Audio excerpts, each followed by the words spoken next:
I remember a story in a book that I read, 10 years ago, and it seems almost like a dream. Like it's like it can't possibly have been the real story. So I got to ask you, uh, did you hear about Woodstock when you were working on Wall Street in your early years on Wall Street? And did you find your way up that way, or am I remembering the story incorrectly?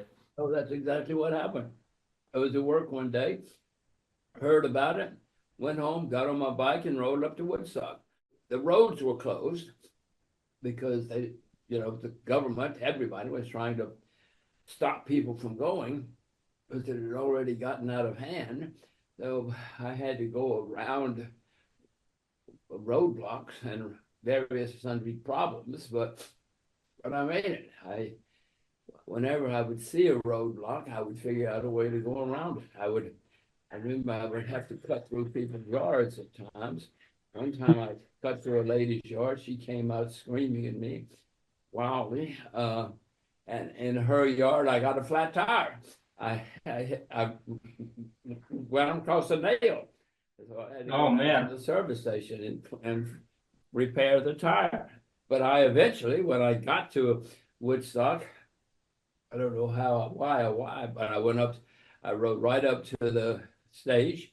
The stage was enclosed, there was a fence around it, but I parked right at the fence and crawled under the fence uh, into the stage enclosure, crawled up on and the Woodstock people had special jackets for the security staff.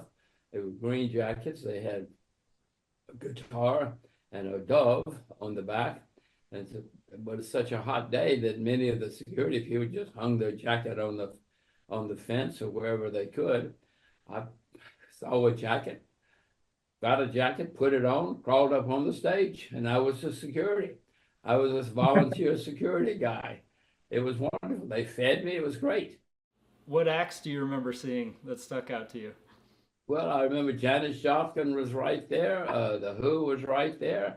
I mean, they were all right there, uh, Yeah. literally a few feet away from me because I was the security.